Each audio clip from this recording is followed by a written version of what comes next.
Good morning. My name is Jennifer Hilt. I'm the author of the Trope Thesaurus Romance. This workshop will be about the nuts and bolts of using tropes and is based on my Kickstarter that I did this past spring. I have two other books in the series, so this makes the third.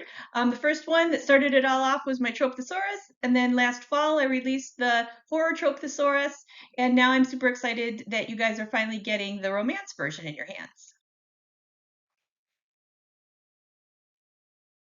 Thank you so much. The Kickstarter's been very incredible. I've learned a lot. You guys have been super patient, but it's really exciting to finally be able to share this material with you, which I spent over a year working on. As I mentioned, and you probably already know this, but quick recap, I'm a USA Today bestselling author. I've written over 24 romances across 4 genres and multiple pen names. I have degrees in linguistics and literature. I've worked as a plotter and concept creator, and I love storytelling and read pretty much everything. Tropes, really? When I started this book several years ago, it was back when I started investigating tropes back during the pandemic.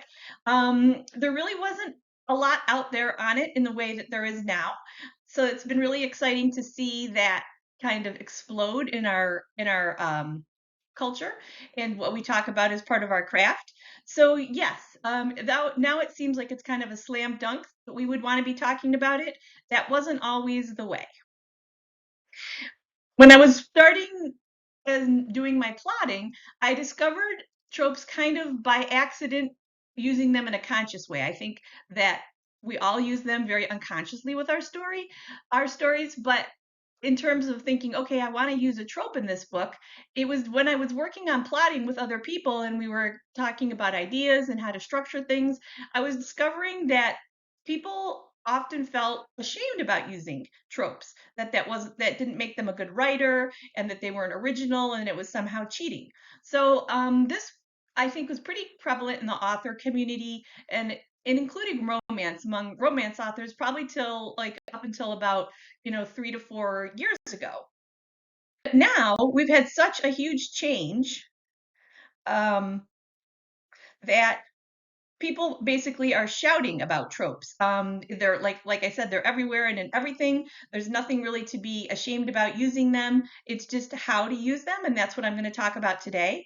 I think the reason that tropes are so much in our general discussion in our culture is really because of the streaming series and also the changeover in the publishing world. So Netflix, Amazon, all those places are just pushing tropes really hard when they talk about storytelling. You can even look up some of them by keywords.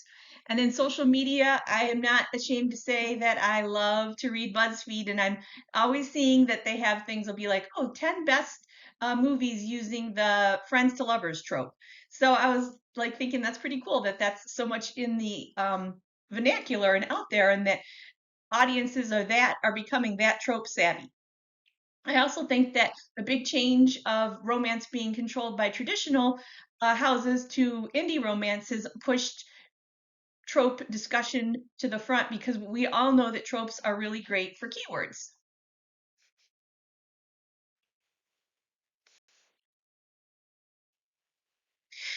Here's a bunch of the movie titles that I talk about in the book. I talk about the movies in the book, but the reason why I think these are important is when you read through them, you get an idea of the tropes from the title. And Hollywood has been pushing this for a very long time, and I think they're really ahead of us in terms of quickly communicating to the reader how you want to hook them into the story. So all of these have been very successful movies with a variety of tropes.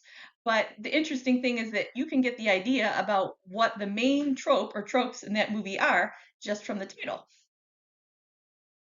So before we get too into it, just a quick refresher of what some common romance tropes are: arranged marriage, orphan, road trip, woman in peril. They can also be like archetypes, or I like to think of tropes as ways to define characters or plots. They're just basically story items that we use to tell stories. But what is a trope? When I started doing this research, like I mentioned, it seemed like tropes were kind of all lumped together as just a thing that people were hesitant to talk about.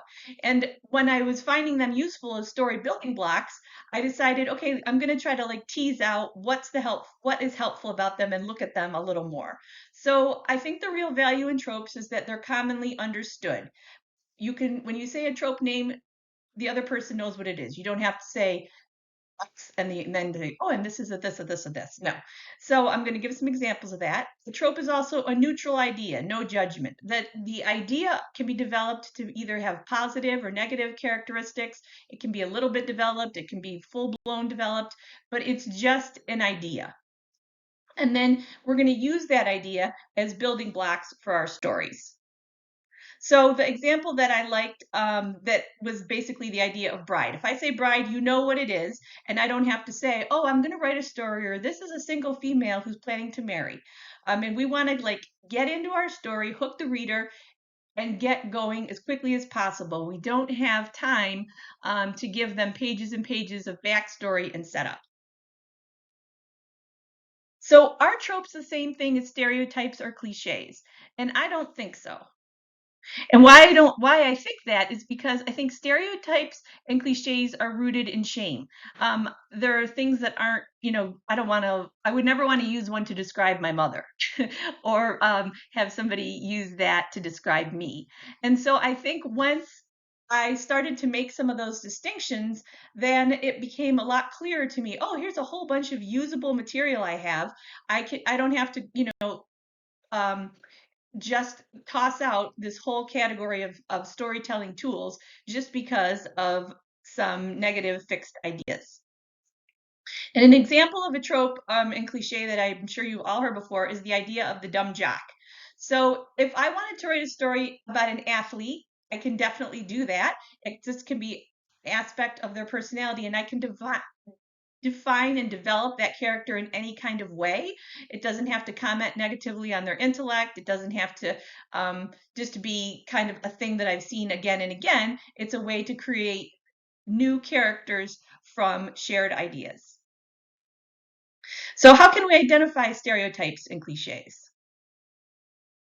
So I find that a stereotype or cliche is resistant to development. It's very fixed, like the idea of a dumb jock.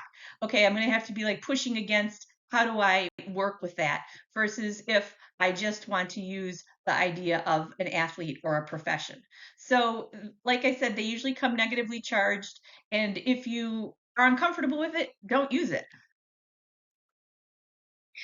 Another example would be the gold digger stereotype. So this is almost always a female, and she's somebody who's marrying for money.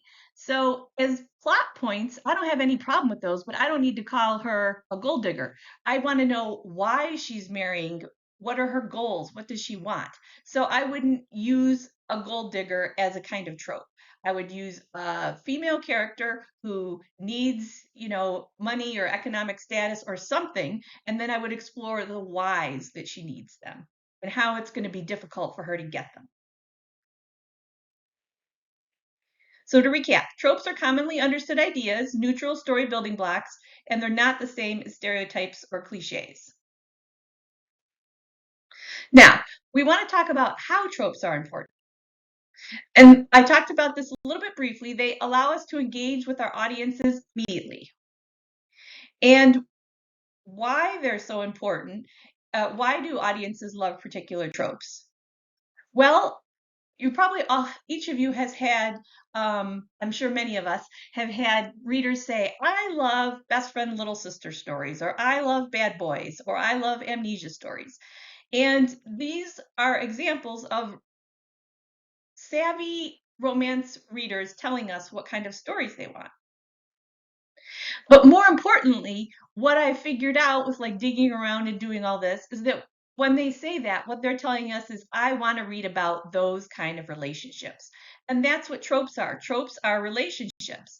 And we can develop them however we want. They can be used as character tools or plot points, both, but they're just things that we're able to communicate and hook with those ideas.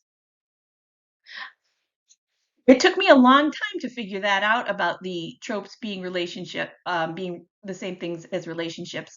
And the way I discovered it was it's kind of funny in that I was working on the horror trope thesaurus, which really interested me because I don't know a whole lot about horror, although I like psychological horror, and that is just a very diverse genre.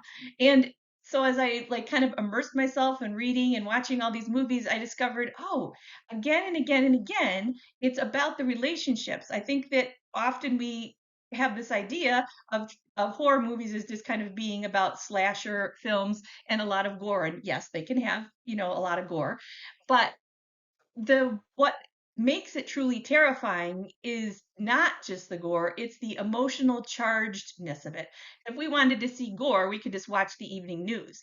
But what the horror trope thesaurus helped me see was that it's the connections that are truly terrifying that causes such great conflict.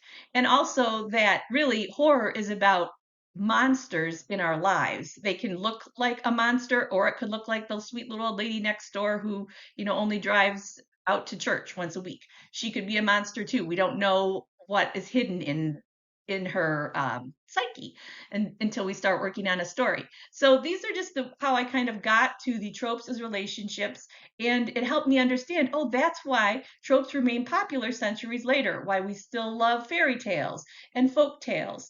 And these tropes that have stuck around through time, you often hear people talk about, oh, that's an evergreen trope. I want to write about evergreen tropes. And really what we're just talking about are tropes that are relationships that are common to the human nature. I mean, idea of intermarriage, step families, difficulties with those kind of things. It's not like we have cornered the market on that. In this century, we can see examples of that back with um, Jane Austen in her stories, and we can see examples of that going back into like fairy tales where they talk about like the wicked stepmother and things like that. So this is just an example of relationships that people are interested in hearing about and want to know more about, and why we keep having them remain relevant. And we want to write evergreen stories that stay popular long term. We don't want to put all our effort to writing a story that 6 months later nobody wants to read. So that's why it's really important that instead of just thinking of, oh, I need to know what are the new hot popular tropes, we really dig below that to what are the relationships those tropes are talking about, and how do I communicate those relationships to the reader. I want to talk about a book that I love. It was written quite a while ago. Jennifer Cruzy's contemporary romance, Bet Me. And I want to use this as an example because you can get this book. It's on Libby through your local public e-library. There's audio copies of it you could get. You don't have to buy it. You could get, I see it in Goodwills, and it's just an easily accessible book that it's a really great one to take apart and study and think about with tropes. It was written in 2000, it was released in 2007, but and traditionally published, but Jennifer Cruzy wrote this over several years as she was working on her master's in fine arts, so a creative writing master's degree. And what I liked about this movie, or I'm sorry, what I liked about this book is that for me, it's all about relationships. And usually contemporary romances are, because you're not going to have things like explosions and time travel and historical events and paranormal aspects. But I think it does a really great job of showing all the different ways the characters are interacting. I did a quick capture of her blurb. This was You can tell this was written 14, I guess, almost 14 years ago, 2000. It's written in third person, and I think if it was rewritten today, it would be even punchier. But what I like about it is, in my book, I talk about kind of this 6-step structure I have for developing romances. And when I go back and look at Jennifer Cruzy's blurbs, I can see that she's incorporated those steps or elements in her blurb. So structurally, she's already put the work in with her story to identify tropes and develop them and give characters goal, motivation, and conflict. And so that's what I've kind of highlighted here. And I'll let you guys take a look, but basically I highlighted She indicates that each of them have a goal, and their conflict is that their goals are opposite each other. I also like this because obviously the whole book is based on the kind of overarching trope for this book is the idea of a bet. And I think she does a really great job of using that as like a big idea and then building all these separate relationship arcs inside of that. So in addition to the bet, there's also the idea of a fake relationship, a fling, opposites attract. Those are all the things of the tropes that we talked about. I mean, the goal, as we mentioned, in conflict up above. And then the other thing that I think is really important in addition is our world building elements. And that applies to all the stories we tell. It doesn't have to do with your genre. And your world building elements is how you take those tropes and interpret them in your way. And what I really like about the best blurbs that I'm reading these days is that they have tropes are mentioned, but they also do specific development of it. So I think the strength of this one is where she talks about a jealous ex-boyfriend, Krispy Kreme donuts, a determined psychologist chaos theory, a freakishly intelligent cat, chicken marsala, and more risky propositions than either of them ever dreamed of. So, and then talks about, and then there's again, she kind of ties in the gambling thing, that thing at the end. So I just think she did a really great job of taking tropes, making them her own story, but also building it on a very relatable foundation. So check it out and send me an email if you do what you think about it. There's tons of other tropes in there, and the other thing I like about this is very strong family connections that we're going to talk about. So, I'm a big fan of the Blake Snyder Save the Cat book. I've read it probably 10 or 15 years ago, and I still reread it probably once a year. I think it's great. It has all kinds of, it's a kind of book like you can dip into again and again, and it reminds you of stuff or you see things from a different angle. In that book, Blake Snyder talks about meeting with a Hollywood producer, and that producer told him, "Give me the same thing, only different." And for a really long time, I kept thinking about what does that mean? Because that seemed like, oh, significant. If I could figure that out, it could make some good progress. And it occurred to me with doing all this trope work and then going back and reading the book again, that thing that the producer was talking about was relationships. He's saying, give me the same relationships, only different. So I'm hearing the same elements, but told in a different composition.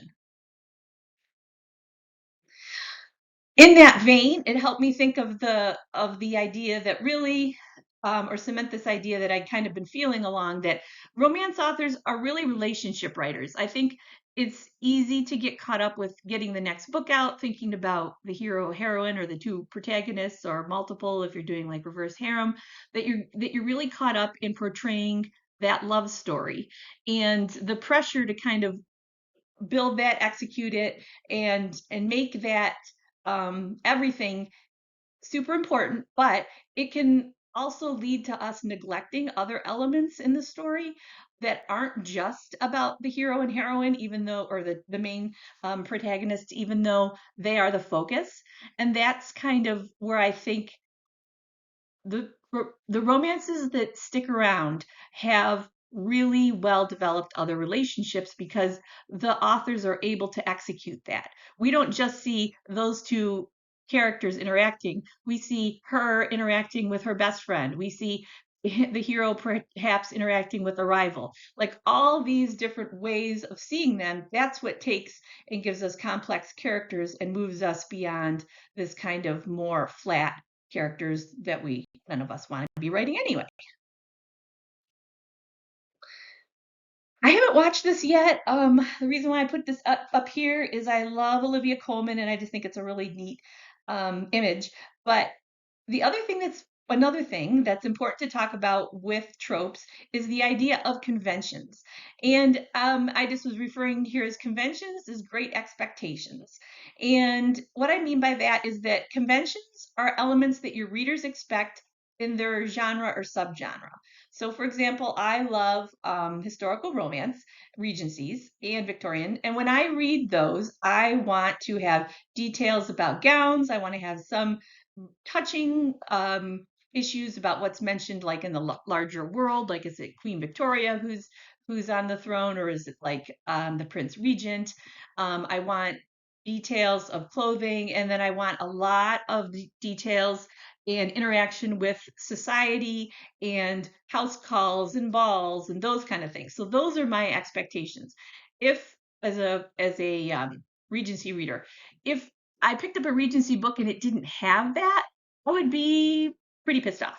And it wouldn't be a Regency if I just was picking up a book and it's about the early 18th century, the early 1800s, excuse me, and they instead just talked about sanitation and wars and different laws that prevented women from holding property or I don't want to read about that. I want to be taken on an adventure and escapist elements that just combines kind of the ideas of that time period. So that's just an example of conventions, and why conventions are important is because you can use tropes, any tropes you want, as long as you understand the conventions.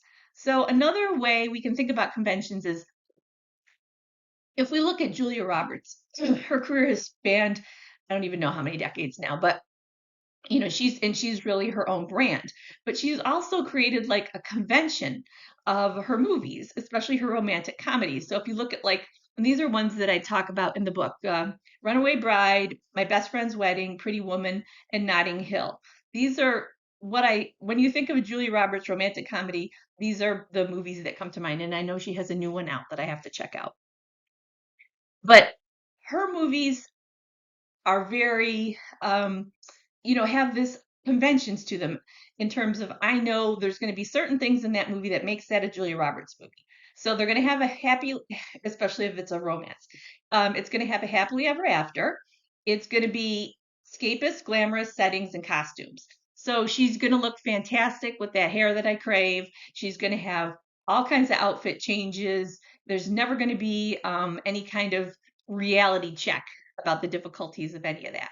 She doesn't do on-screen sex scenes. I had read an interview with her once where she said she's basically the fade to black, and then the next morning, having discussing things with the hero over breakfast. So I know that about her movies. She plays plucky, likable, but immature heroines. She's not somebody who's gonna play a character who's like sharp tongue or snarky.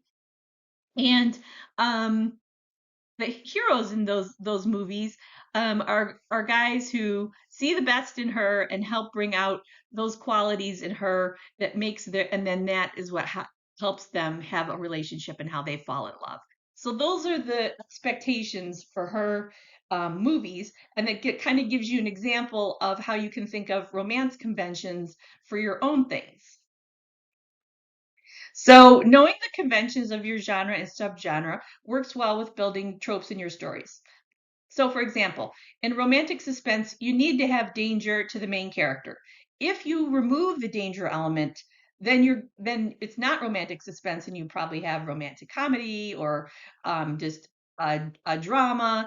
But you need to have that like element of life or death danger. There's most likely kidnapping. They're searching for something lost or stolen. They're hiding or running from authorities or police or the mob. Those are all the conventions of romantic suspense.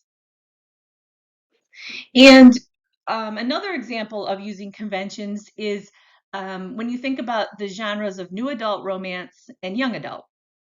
And these are important because they're focusing on slightly different age groups. And and the way that you know what these conventions are is reading in your genres or subgenres. You can read them and take notes. You can just read them and think about them.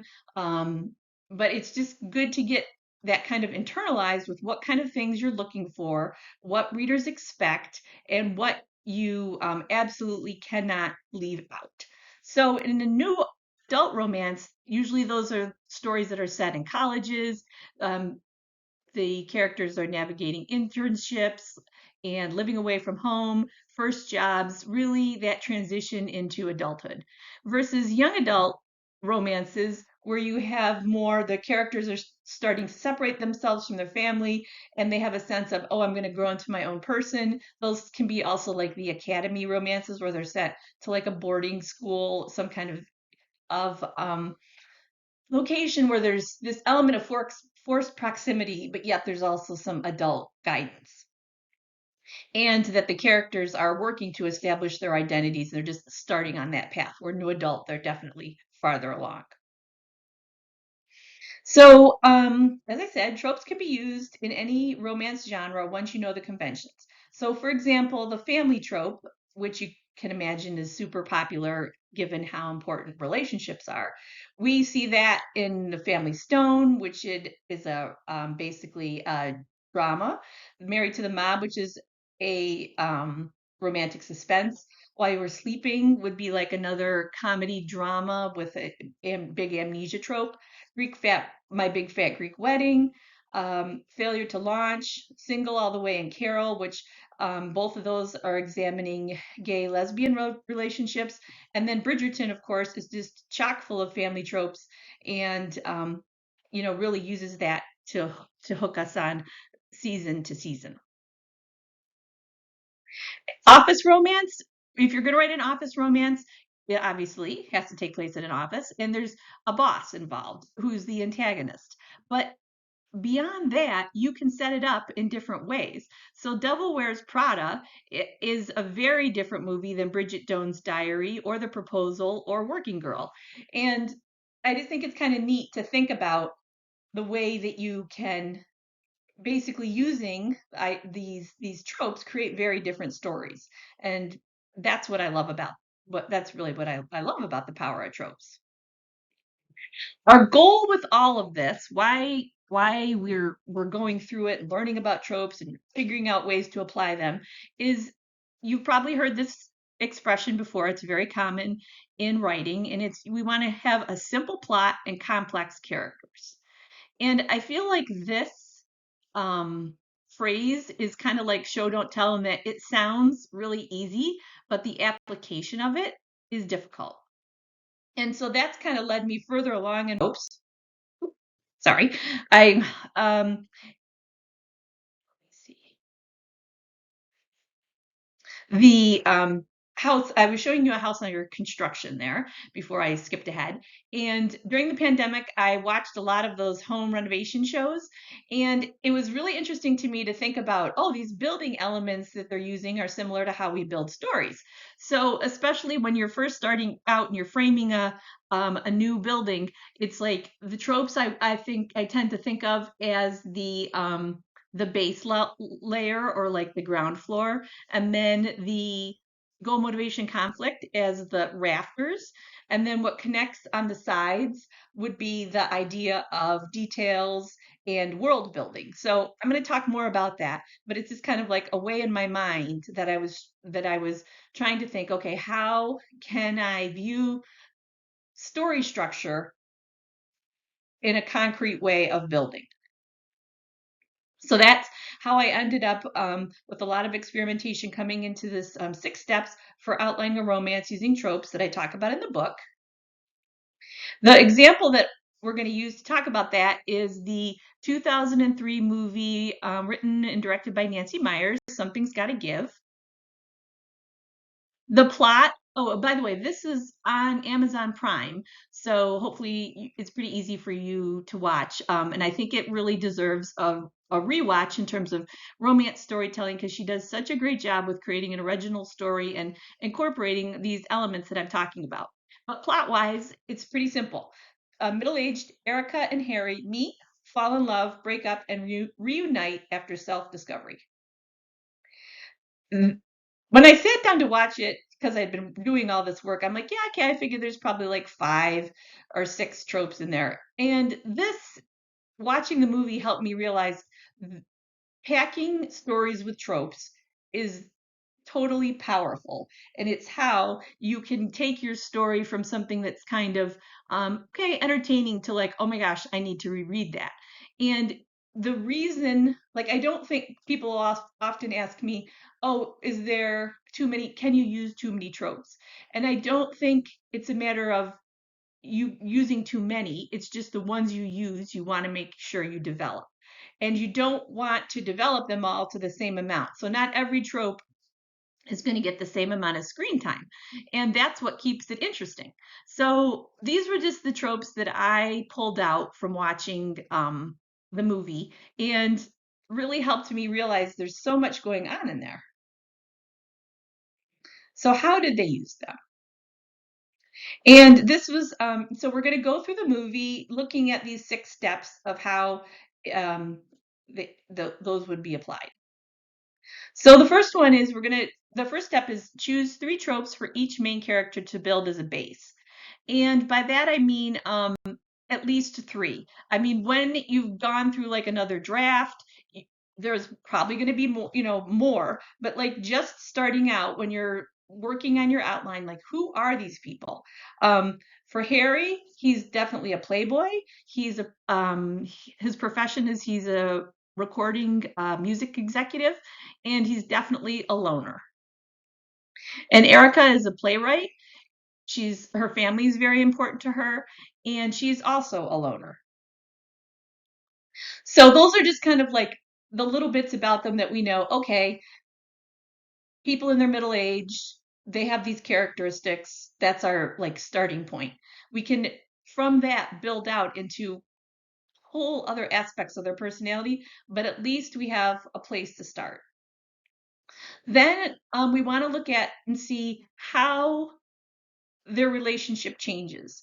And over the course of a series or a book, series, I mean like streaming series or a movie or a book, obviously relationships are going to change. But when you have something like the trope of enemies to lovers, you don't just start out enemies and see that in one scene and later they're lovers. You want to be able to portray that whole arc.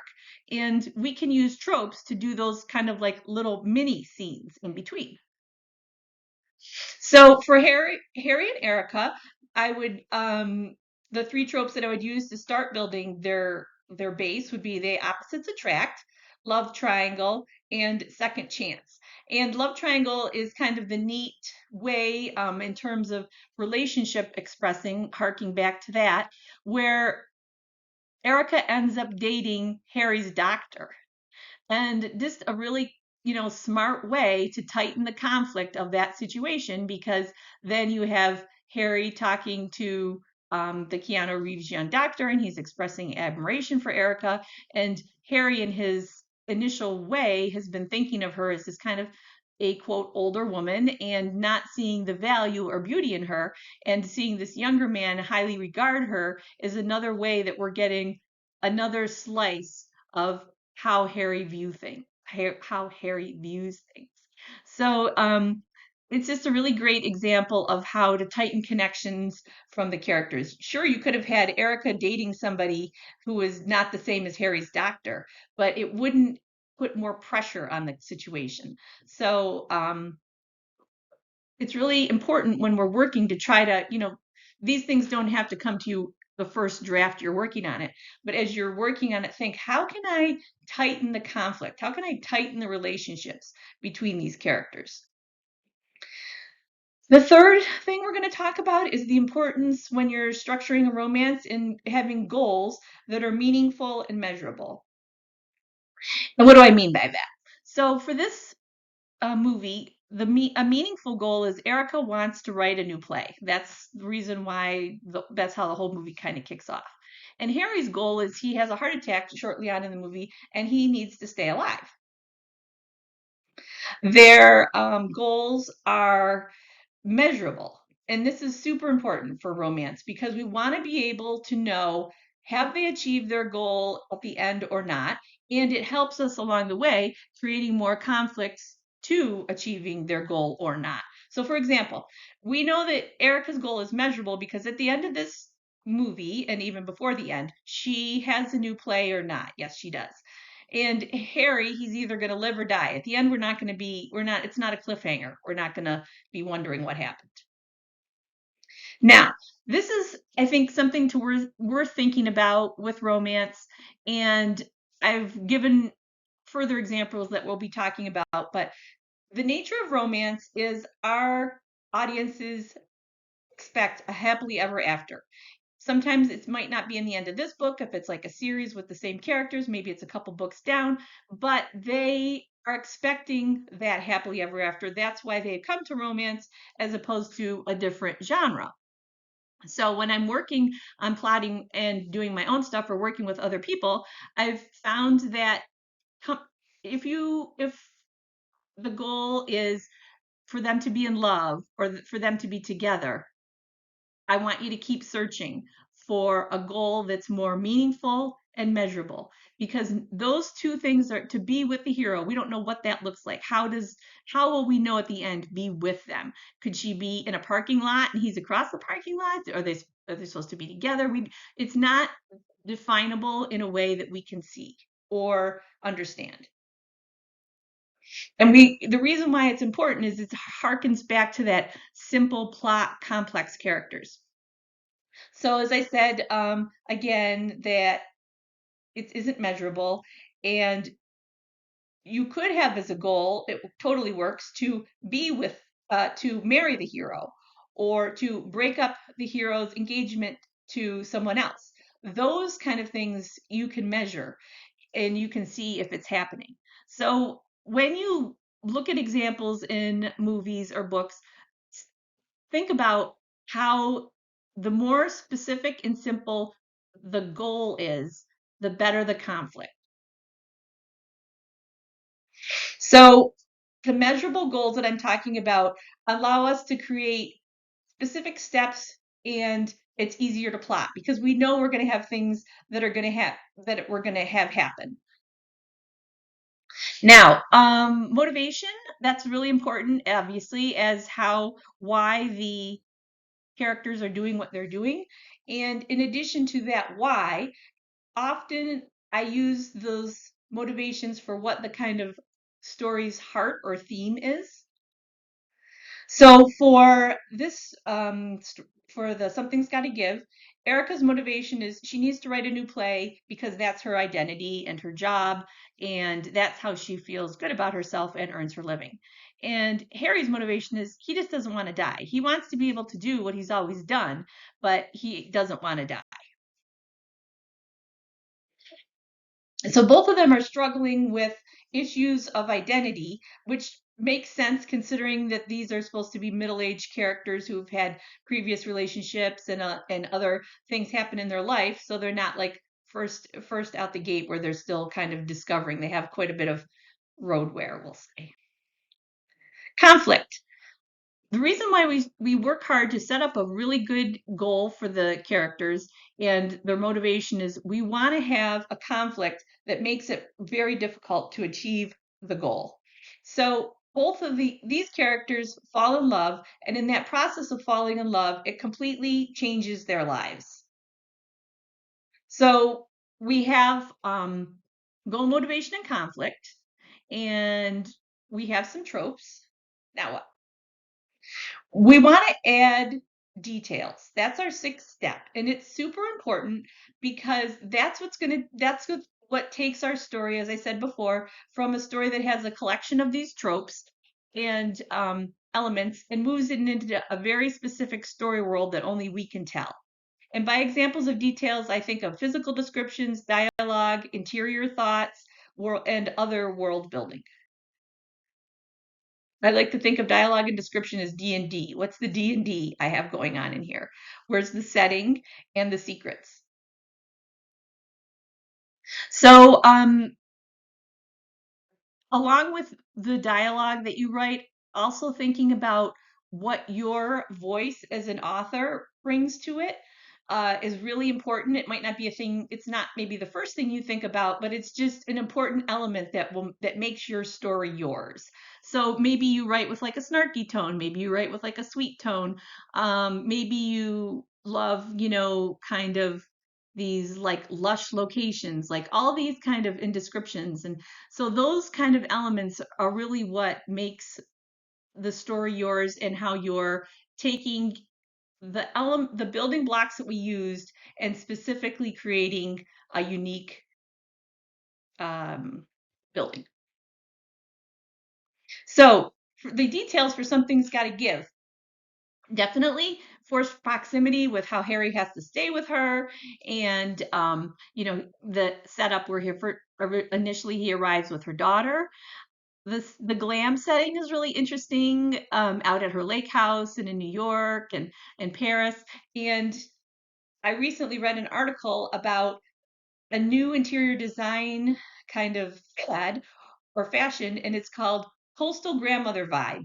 And the article referred to the Something's Gotta Give Diane Keaton house and the way that she's always wearing, unwrinkled linen and has this beautiful location with white and candles and fresh produce all over. So I think it's really interesting how that has influenced the culture 30 years later, but it's a way that the director writer was able to create a very specific story world.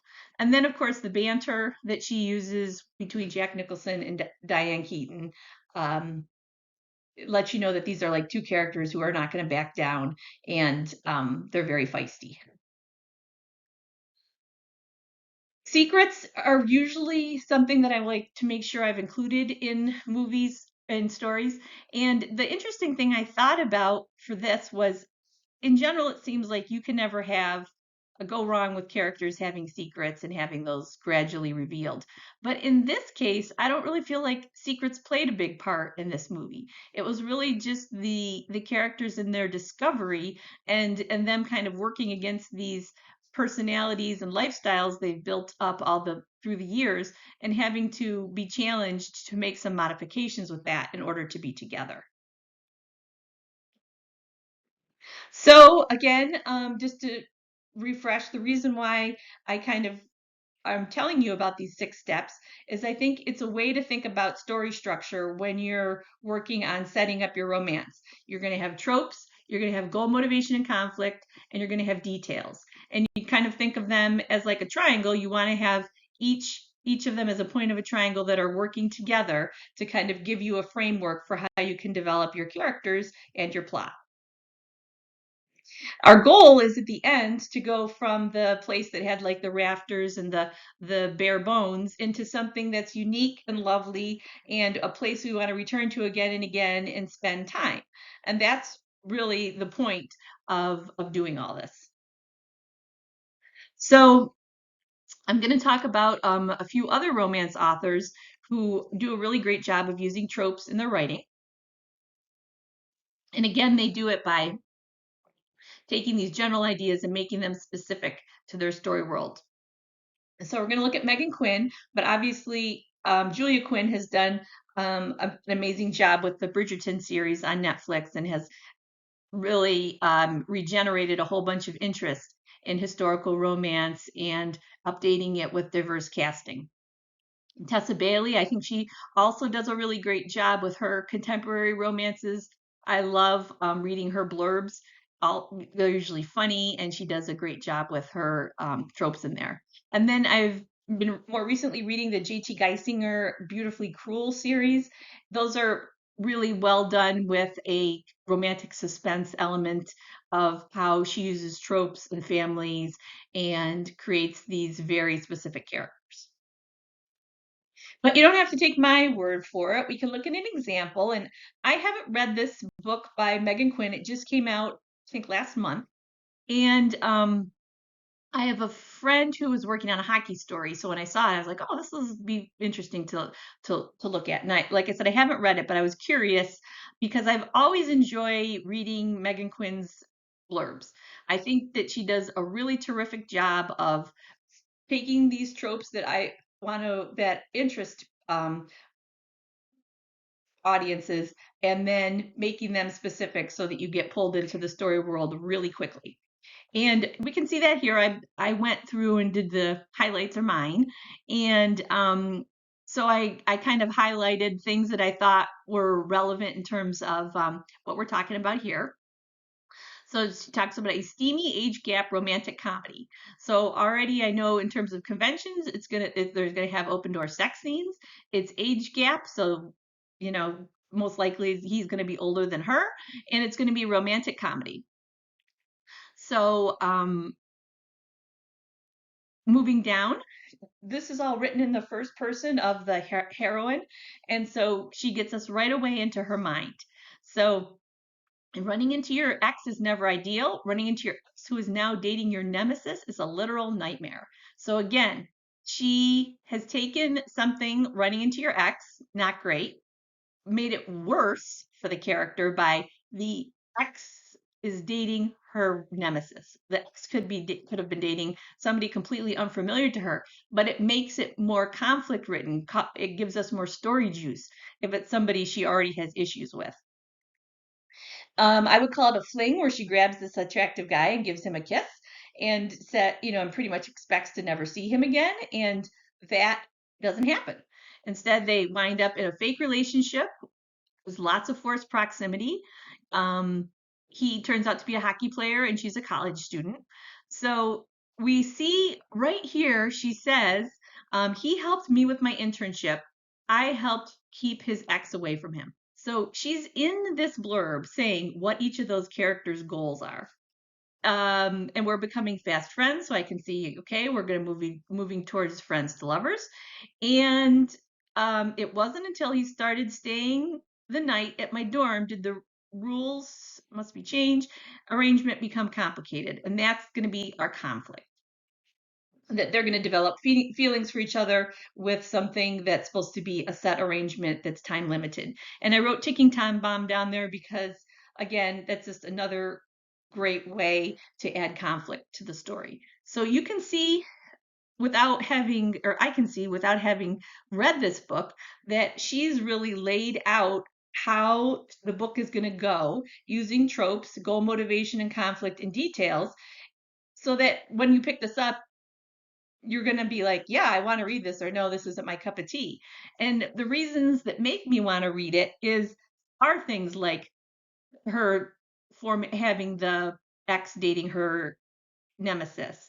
And I love the idea of, it wasn't until he started staying the night at my dorm room did the arrangement become complicated. Did the rules and arrangement become complicated? And I love that because I know, or I'm guessing, or the reason I want to read this is there's going to be a whole bunch of scenes with this handsome older hockey player in her college dorm, and you know that it's going to be like, what's going on with that? So that's different. I'm curious to see how that goes. I bet it's funny, sexy, all of the above. So just somebody who's, I think, go back, study her blurbs, see how she's structuring them, and it gives you an idea of how you can tell a story using tropes. And again, she's totally an example of the simple plot, complex characters. Now, I'm going to just go through and with the 6 steps with this again. Like I said, I haven't read it, but I think we can do enough of it from the blurb. And it's kind of an interesting, I wanted to do one that I hadn't read to see if it's possible to do that. So we're going to choose, 3 tropes for each main character to build as a base.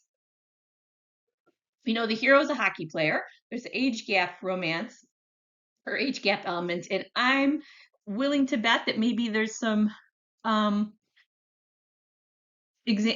where she talks about him helping her get an internship, if there's some kind of boss situation there, or office romance. So I'm curious what that third element would be.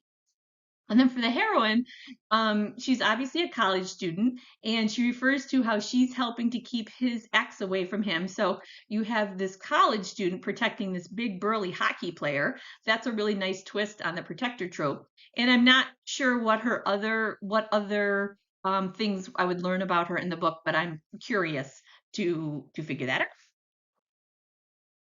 We know that their relationship is going to go through changes. They start out as a fling, they have a fake relationship, friends and lovers, and love triangle, because I'm guessing at some point in the story, the heroine's ex-boyfriend comes and wants her back. But again, I'll have to read it and see if that's what's happening. Now, she did a really great job of setting out the goals that are meaningful and measurable for each of them. The heroine's goal is she needs to get an internship. And the hero's goal is he wants to avoid his ex. Motivation is her professional development or her identity. And for the hero, it's like he wants to avoid hassle, and maybe there's another reason in the book that he's a reason why he's avoiding his ex. The conflict. So this is important, like I said, because we want to have the goals and the conflict is oppositional to each other as possible to create lots of good, juicy scenes to put in the middle. So the fact that she falls in love with him is going to put her internship at risk. And the fact that he falls in love with her is going to put pressure on that fake relationship they have going on. They're not going to be able to have, we want to set it up so that they can't have what they want and remain the same. So the details and world building she uses are the hockey world, the college world, and the work world. I'm sure there's lots of juicy scenes with his teammates and her college friends too, in terms of developing the world. And I don't know if they have family involved in this or not, but a lot of times the in college or teen movies, like the family is basically like a found family of your those connections. Another one, we'll do another one to kind of make sure your guys' brains are really rolling with this idea, is the Lost City. And I'm really hoping that by going through these, your mind will start to, like, when you are watching something or reading something, you'll start picking up, oh, what are these three things here? And then you'll start seeing more. Oh, there's actually more than three. And what are their goals? And so that's why I want to go through this, is to kind of like really get your brain jumped up to start taking things apart and seeing how they're created. So this another one is a great example of a simple plot with complex characters. And The Lost City is available on Amazon Prime. So we're going to choose 3 tropes for each main character to build as a base. And so Loretta is kind of the alpha hole boss widow, would be like 3 that I think of with her. Successful romance writer who's not particularly happy about it, and about being a romance writer, and she's still emotionally mourning the death of her husband. And Alan is the model for her covers. Um, I would describe him as a protector, and he also is in love with Loretta. Their relationship goes through a whole bunch of changes, but 3 are in the beginning. Alan's love for Loretta. They definitely have opposites attract as they go through the movie, and and forced proximity when they're stuck on the island together. Their goals. Now, this was one thing I wanted to mention, is you don't need to only have one goal, and the goal doesn't have to the goal can change. So first, Loretta wants to get rescued. Then when he shows up, she realizes, okay, she's not going to get rescued. She needs to save herself. And then she realizes, okay, she and Alec need to find the relic. So it's okay to have your goals change as long as that change is creating more conflict. And it is, because as these goals are changing, they're spending more time together and they're falling in love, and she's struggling with the preconceived ideas she's had of him. For Alan, his goal is to rescue Loretta, and then when he ends up teaming up with her, they realize the only way for them to really be free is to find the relic themselves. Her motivation, and I think Loretta really wants to be free. She's feels like she's kind of stuck in the work that she's doing now, and she is also grieving over the loss of her husband. And Alan is in love with Loretta. Their conflict is Loretta's imprisoned by a rich maniac and taken to an island, a remote island, and asked to find this object that she and her husband had spent some time doing research on earlier. And the conflict is for Alan is that Loretta doesn't take him seriously. And he really has to push hard to change her views of him. What this story is really what happens when you have a gap between what their goals are and the conflict. So they face all these life and death stakes on this island, and they're trying to not get killed and get off the island and find the relic, and along the way they fall in love, so they're not able to stay the same. Sorry. And then the sixth thing was talking about the world building, and the world building for this was their snappy dialogue, the exotic locations, the fact that they're like good-looking people, and the humor and comedy of their situations that they're in.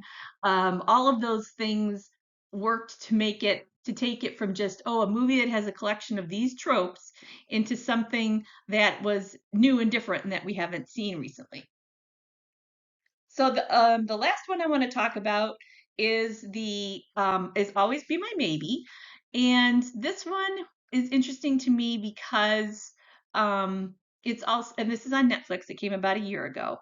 This is interesting to me because it's like another one where the hero is not super alpha. He's more of the beta hero, and it's just interesting to see that those are like occurring more and more in the visual storytelling world. So anyway, we're going to go through the 6 steps with this one too. So the first one is Sasha is a chef. She's also an alpha hole and a boss, and as I said, it's chef. So there's some similarities with her and with Loretta of the first of the previous movie you talked about. And Marcus is he's a professional tradesman. He works with his dad. He's also they're former best friends, and he's very much the boy next door. Now, their relationship has gone through a lot of changes because they grew up together and were lovers, then were estranged, and now this is a reunion story also. So friends to lovers, love triangle, and reunion would be the three kind of tropes that jump out at me of this, but there's more in the story when you dig deeper. The goal, Sasha comes back to San Francisco to open her new restaurant. And Marcus's goal is really to continue working with his father and playing with his local band. So he really doesn't want to change. He wants to keep his life um, as static as possible. For her ambition, Sasha's motivation is her ambition, and Marcus's is his fear of change. The conflict is they fall in love with each other. And because they're very different people, they can't continue going with life the way they were going without making some changes. So again, we see this simple plot, but really complex characters. And the conflicts work so well in this movie because it's about the relationship that she's all about change and he's all about resisting it. And so the more that you can provide oppositions to their goals, the harder it is for them to make more difficult choices, and they make wrong choices, and they, offend the character, or there's misunderstandings. There's all these other opportunities for scenes leading up to them eventually discovering their feelings and admitting them. So the details and world building that kept this story fresh and different was the really nice use of flashbacks to past scars and traumas. Also, this story talked a lot about the immigrant experience and shows them in their current day professions. There's the glamorous locations, especially with Sasha, her red carpet appearances. Really fun dialogue with these two. And the scene of Sasha dating Keanu Reeves is some pretty inspired world building that I wasn't expecting. So when you read the book, if you haven't got a chance to do it, and thinking about all the things I'm talking about, I just want you to be like on the lookout for tropes, so that you can identify them and then think, how are they using them in this story, and how could I use them in my story? And it's kind of like everything else in life. The more that you start to look for them, the more you're going to see them. And you can see that the jobs they do is really to provide those connections between characters. And it doesn't have to only be for your protagonists. We didn't get time to talk about um, really the role of connections with the antagonists, but that would be a super fun thing to really explore because they provide so much story conflict. But developing your antagonist with tropes is a very fleshed out character is one of my favorite things about reading stories is like a really well developed antagonist. So you also want to use them to develop like your side characters so that if you're doing series, people are like, oh, I want to read the next book because I want to read about X's story, or you want to help just create a world that they can return to again and again. So it's like a way of seeding your stories. So try using the outline that I mentioned as a base for your next romance, and don't be afraid to add in your author voice.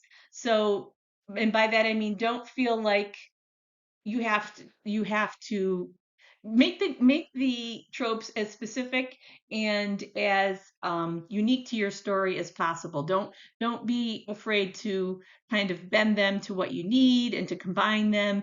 They're really there for us to use. You don't have to be gentle with them. And like people are, I think sometimes authors are afraid or about using them. I'm not using them correctly.